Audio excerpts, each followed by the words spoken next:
नमस्कार दोस्तों, आज मैं आपको जो कहानी सुनाने जा रही हूँ, ये कहानी है रानी परी की जादुई दो नेल पॉलिश के जादू की। तो चलिए दोस्तों, देखते हैं आज की ये कहानी। माता पिता की मृत्यु के बाद श्रुति अपने चाचा चाची के साथ रहती थी। श्रुति का एक हाथ काम नहीं करता था। श्रुति की चाची उसे बोझ समझती थी, लेकिन श्रुति के चाचा उसे बहुत प्यार करते थे। उसके चाचा चाची की एक बेटी थी जिसका नाम शालू था। श्रुति बड़े ध्यान से शालू को तैयार होते हुए देख रही थी, क्योंकि शालू पार्टी में जाने के लिए तैयार हो रही थी। कुछ देर बाद चाची भी वहाँ आ गई और बोली, अरे श्रुति, शालू को ऐसे क्या घूर रही है? खाएगी क्या? मैंने अपना सारा काम खत्म कर लिया है चाची जी। चल एक बार और फर्श पर झाड़ू लगा दे। फर्श पर बहुत मिट्टी जमी हुई है। हम दोनों पार्टी में जा रहे हैं। तू अपने लिए और अपने चाचा के लिए खाना बना लेना। हम दोनों पार्टी से खाना खा कर आएंगे। ठीक है चाची जी, मैं अपने नाखूनों पर नेल पॉलिश लगा लूं। क्या कहा तूने? तू नेल पॉलिश लगाएगी? हाथ तो तेरे खराब हैं। नेल पॉलिश तेरे नाखूनों पर शोभा नहीं देगी। बड़ी आई नेल पॉलिश लगाने वाली। ब्रांडेड नेल पॉलिश है।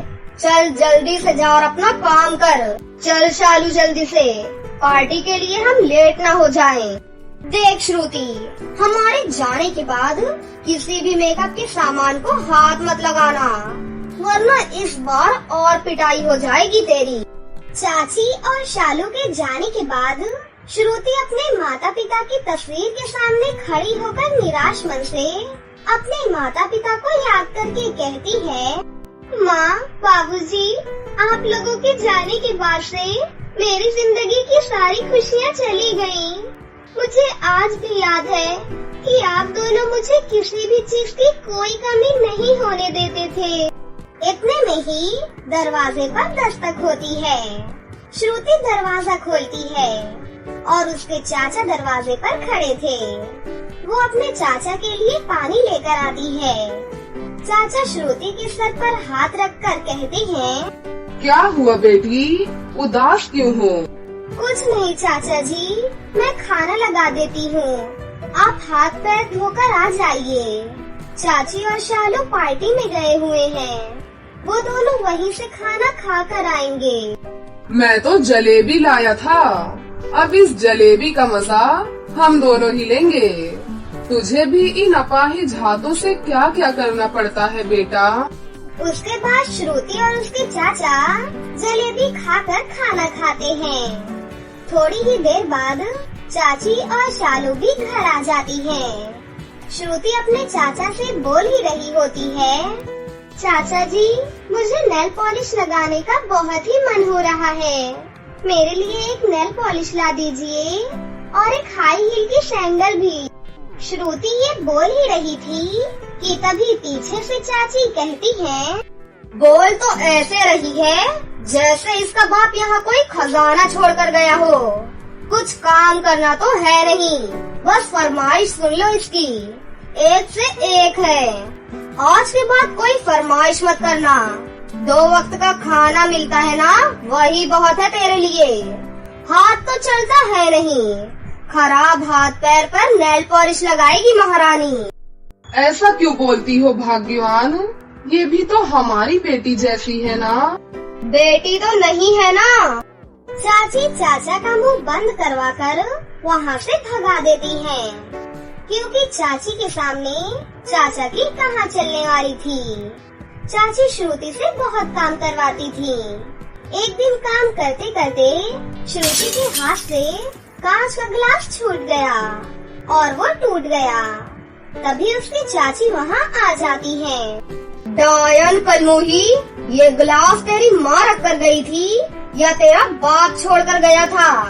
करती धरती कुछ नहीं, खाने को भी दो और हमारा नुकसान भी कर देती है। इतना कहकर चाची श्रुति का पाली झाग मोड़ देती है और श्रुति दर्द से तड़पने लगती है।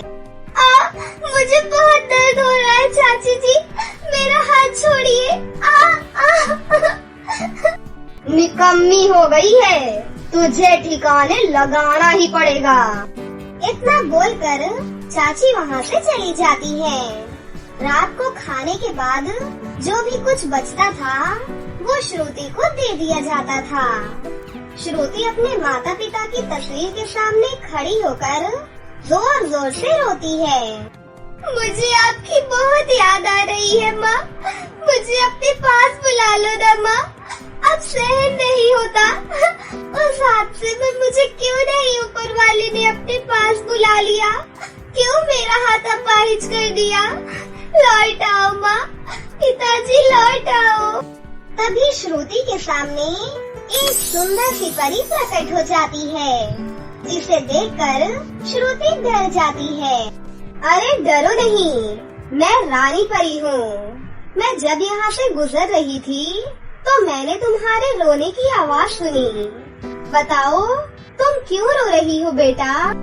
उसके बाद श्रुति रानी परी को वो सारी बातें बताती है। रो मत प्यारी बच्ची, चुप हो जाओ। बुरे लोगों को उनके कर्मों की सजा जरूर मिलेगी। लेकिन आप मेरी मदद कैसे करोगी परी जी, मेरी चाची बहुत दुष्ट है। तुम इस बात की चिंता मत करो, ये देखो मैं तुम्हारे लिए क्या लेकर आई हूँ। जादुई 2 लाल और नीली नेल पॉलिश। तुम्हें बहुत पसंद है ना नेल पॉलिश। ये नीली नेल पॉलिश लगाकर तुम्हारा हाथ बिल्कुल ठीक हो जाएगा, और ये लाल वाली नेल पॉलिश तुम्हें बहुत ही ज्यादा अमीर कर देगी। उसके बाद श्रुति अपने हाथों पर जादुई नीली नेल पॉलिश लगा लेती है। नेल पॉलिश लगाते ही पल भर में ही उसका हाथ बिल्कुल ठीक हो जाता है। अरे रानी परी जी, ये तो चमत्कार हो गया, मेरा हाथ बिल्कुल ठीक हो गया है। मैं आपका ये एहसान कभी नहीं भूलूंगी रानी परी जी, आपका बहुत बहुत शुक्रिया। ठीक है श्रुति बेटा, अब मैं चलती हूँ, लेकिन तुम अपना अच्छे से ख्याल रखना। इतना बोलते ही रानी परी वहाँ से गायब हो जाती है। फिर अगली सुबह श्रुति अपने नाखूनों पर जादुई लाल नेल पॉलिश लगाती है। तभी एक फोन आता है और फोन करने वाला बोलता है, क्या मैं श्रुति से बात कर रहा हूँ? उनके नाम पर 5 करोड़ का चेक साइन हुआ है। उन्हें बोल दीजिए कि वो पटना आकर अपना चेक लेकर जाएं। इतना सुनना ही था कि श्रुति की चाची के पैरों तले जमीन खिसक जाती है, लेकिन चाचा बहुत खुश होते हैं। इतने में चाचा देखते हैं कि श्रुति अपने कमरे से कपड़ों से भरा हुआ बैग लेकर आती है और कहती है, चाचा और चाची जी, आप लोगों ने मुझे बहुत प्यार दिया, लेकिन अब मैं ये घर छोड़कर जा रही हूँ। मुझे अपनी दुनिया बनानी है। भले ही मेरे पास रहने की जगह नहीं है, पर फिर भी मैं खुलकर जीना चाहती हूँ। तभी श्रुति के चाचा की नजर श्रुति के अपाहिज हाथ पर जाती है, जो कि अब बिल्कुल ठीक हो चुका था। मेरी बच्ची, तेरा हाथ तो बिल्कुल ठीक हो गया है, और ऐसे क्यों कहती है तू? तू तो अब करोड़पति हो चुकी है। अब मेरी बच्ची महल में रहेगी। तुझे जहाँ जाना है जाओ, लेकिन पटना जाकर अपना 5 करोड़ का चेक जरूर ले लेना। उसके बाद श्रुति अपने चाचा चाची को अलविदा कहकर वहाँ से चली जाती है। फिर श्रुति को जो पैसे मिले थे, उन पैसों की मदद से वो एक बहुत बड़ा आलीशान घर लेती है और उस घर में आजाद पंछी की तरह जिंदगी जीने लगती है। वो रानी परी की जादुई लाल और नीली नेल पॉलिश की वजह से उसे कभी भी पैसों की परेशानी नहीं हुई और ना ही कोई रोक टोक हुई। वो हंसी खुशी उस घर में अपनी जिंदगी जीने लगी। प्रीति नाम की एक लड़की अपने मामा और मामी के साथ रहती थी। प्रीति के मामा काम के सिलसिले से अक्सर बाहर रहा करते थे। प्रीति की मामी यशोदा की खुद की एक बेटी भी थी जिसका नाम दीपिका था। प्रीति दिखने में खूबसूरत नहीं थी और ना ही उसकी हाइट लंबी थी।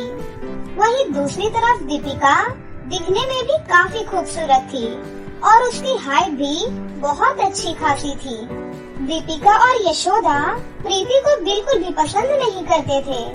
दीपिका हर वक्त प्रीति को परेशान किया करती थी और उससे अपने सारे काम भी करवाया करती थी। यहाँ तक कि दीपिका प्रीति के काले रंग और उसकी हाइट की वजह से उसे बहुत ताने भी मारती रहती थी।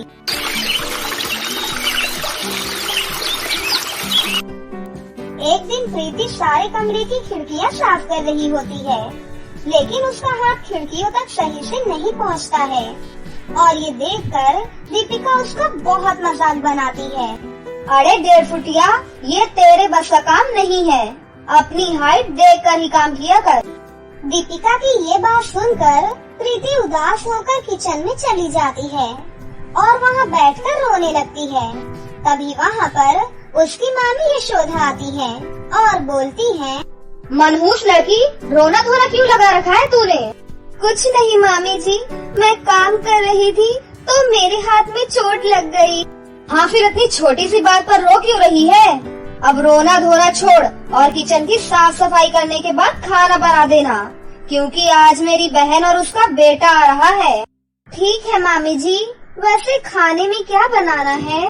चावल, बिरयानी, पनीर की सब्जी, छोले भटूरे और मीठे में गाजर का हलवा बना देना। और हाँ, खाना बनाने में कोई गलती मत करना, समझी? हाँ मामी जी, आप फिक्र मत करिए, मैं खाना बिल्कुल अच्छे से बनाऊंगी। इतना कहकर प्रीति किचन का सारा काम करने लगती है और थोड़ी देर बाद सारा काम खत्म करके वो खाना बनाने लगती है। प्रीति का खाना समय से नहीं बन पाता है और उससे पहले ही यशोदा की बहन और उसका बेटा आ जाते हैं। दीपिका गुस्से से किचन में जाती है और प्रीति से कहती है, अरे ओ काली कलूटी, काली बंदरिया, अभी तक खाना नहीं बना तेरा? आखिर इतनी देर से तू किचन में कर क्या रही है? मुझे सब अच्छे से पता है कि तू मौसी और उनके बेटे के सामने मेरी बेइज्जती करवाना चाहती है। इतना कहकर दीपिका प्रीति को एक तमाचा लगा देती है। तभी प्रीति रोते हुए बोलती है, दीपिका, खाना बन चुका है, मैं अभी टेबल पर लगा देती हूँ। हाँ, जल्दी से कर, मौसी को जाने दे। उसके बाद मैं और मम्मी दोनों साथ में मिलकर तुझे देखेंगे। उसके बाद प्रीति टेबल पर खाना लगा देती है और यशोदा की बहन और उसका बेटा खाना खाकर कुछ घंटों बाद चले जाते हैं। सबके जाने के बाद जो खाना बचा हुआ था, प्रीति उसे खाने लगती है। तभी यशोदा वहाँ आती है और बोलती है, सुन मनहूस, कल दीपिका को लड़के वाले देखने आ रहे हैं, इसीलिए तू घर को अच्छे से सजा देना और दीपिका को भी अच्छे से सजा और संवार देना। लेकिन मामी जी, मैं तो दीपिका से बड़ी हूँ ना, फिर मेरी शादी पहले होनी चाहिए। बड़ी जल्दी है तुझे शादी करने की? अपनी शक्ल और हाइट देखी है तूने? जितना कहा जाए उतना ही किया कर। इतना बोलकर यशोदा वहाँ से चली जाती है और यशोदा की बात सुनकर प्रीति बहुत उदास हो जाती है। प्रीति उदास होकर जंगल के एक पेड़ के नीचे बैठ जाती है और रोने लगती है। मेरी हाइट कम है और मैं काली हूँ, इसमें मैं क्या कर सकती हूँ? क्यों सारा दिन मुझे मामी जी और दीपिका दोनों ताने मारती रहती हैं? हे भगवान, मैं इतनी काली और कद में इतनी छोटी क्यों हूँ? यही अगर मैं सुंदर होती और मेरी हाइट भी अच्छी होती तो मुझे इस तरह से किसी के ताने नहीं सुनने पड़ते। तभी पृथ्वी लोक घूमकर परी लोक वापस जा रही रानी परी प्रीति को रोते हुए देख लेती हैं और उसके पास जाकर बोलती हैं, क्या हुआ बच्ची, तुम रो क्यों रही हो? परी, मैं बहुत काली हूँ और मेरी हाइट भी कम है, जिसकी वजह से मेरी मामी और बहन दीपिका मेरा बहुत मजाक बनाते हैं और बात बात पर ताने मारते रहते हैं। मेरे माता पिता के जाने के बाद मैं अपने मामा मामी के साथ ही रहती हूँ, लेकिन मेरे मामा जी शहर के बाहर काम करते हैं, जिसका फायदा उठाकर मेरी मामी और उनकी बेटी मेरे साथ बहुत बुरा व्यवहार करती हैं और मुझसे पूरे घर का काम भी करवाती है। सच में तुम्हारी मामी और उसकी बेटी तुम्हारे साथ बहुत बुरा व्यवहार करती हैं। चलो तुम मेरे साथ मेरे परीलोक चलो, वहाँ तुम हंसी खुशी अपना जीवन व्यतीत कर सकती हो। नहीं, मैं आपके साथ परीलोक नहीं जा सकती। लेकिन क्यों बेटी, यहाँ पृथ्वी लोक पर कोई तुम्हारे साथ अच्छा व्यवहार नहीं करता ना? हाँ, लेकिन मैं आपके साथ परीलोक इसलिए नहीं जाऊंगी क्योंकि बेशक से मेरे माता पिता हमेशा के लिए मुझे छोड़कर चले गए हों, लेकिन इस जगह पर उनकी यादें हैं, इसीलिए मैं यहाँ से कभी नहीं जा सकती हूँ। सच में बेटी, तुम बहुत अच्छी हो। तुम्हारी अच्छाई देखकर मैं तुम्हें ये जादुई सैंडल और जादुई नेल पॉलिश देती हूँ। सच में ये दोनों जादुई है क्या? हाँ बेटी, ये सैंडल पहनकर तुम लंबी दिखने लगोगी और ये नेल पॉलिश लगाकर तुम बहुत ही ज्यादा खूबसूरत हो जाओगी। अगर सच में ऐसा हुआ तो मेरे लिए ये बहुत अच्छी बात है। आपका बहुत बहुत शुक्रिया रानी परी। तुम अपना ध्यान रखना बेटी, अब मैं चलती हूँ, बाय बाय। इतना कहकर रानी परी वापस अपने परीलोक चली जाती है। रानी परी के जाने के बाद प्रीति उनकी दी हुई नेल पॉलिश लगाती है। नेल पॉलिश लगाते ही प्रीति बहुत ही ज्यादा खूबसूरत हो जाती है। उसके बाद प्रीति रानी परी की दी हुई सैंडल पहनती है और सैंडल पहनने के बाद उसकी हाइट भी पहले से बहुत ज्यादा बढ़ जाती है। ये सब देखकर प्रीति बहुत ही ज्यादा खुश होती है और वापस अपनी मामी के घर चली जाती है। मामी के घर पर लड़के वाले दीपिका को देखने आए थे। तभी यशोदा प्रीति को आवाज लगाती है और बोलती है, प्रीति, अरे ओ प्रीति, जरा जल्दी से चाय और नाश्ता लेकर आ। यशोदा की बात सुनकर जैसे ही प्रीति वहाँ चाय नाश्ता लेकर आती है, तभी सब उसकी सुंदरता देखकर हैरान रह जाते हैं और लड़के की माँ यशोदा से कहती है, देखिए बहन जी, हम तो यहाँ दीपिका को देखने आए थे, लेकिन हमें प्रीति पसंद आ गई है। अरे आप ये कैसी बातें कर रही हैं? वैसे भी प्रीति दीपिका से बड़ी है, तो पहले प्रीति की ही शादी होनी चाहिए ना। वैसे आप पहले दीपिका की शादी क्यों करवाना चाहती हैं? बहन जी, प्रीति मेरी अपनी बेटी नहीं है, बल्कि दीपिका की मौसी की बेटी है और अब तो वो इस दुनिया में भी नहीं है। हाँ, तो इसमें क्या हो गया है तो आपके घर की ही ना। यशोदा और दीपिका चाहकर भी कुछ नहीं बोल पाते और प्रीति की शादी उसी लड़के से तय हो जाती है जिससे दीपिका की शादी होने वाली थी।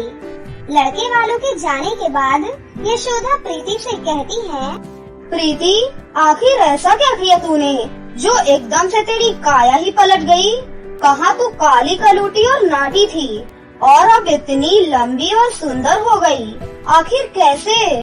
प्रीति अपनी मामी और दीपिका को वो सारी बातें बताती है। उसकी बातें सुनकर यशोदा कहती है, चलो जो कुछ भी हुआ अच्छा ही हुआ। अब तुझे हमसे बात करने के लिए कुर्सी पर कम से कम तो खड़ा नहीं होना पड़ेगा ना। यशोदा के इतना कहते ही प्रीति और दीपिका जोर जोर से हंसने लगती हैं।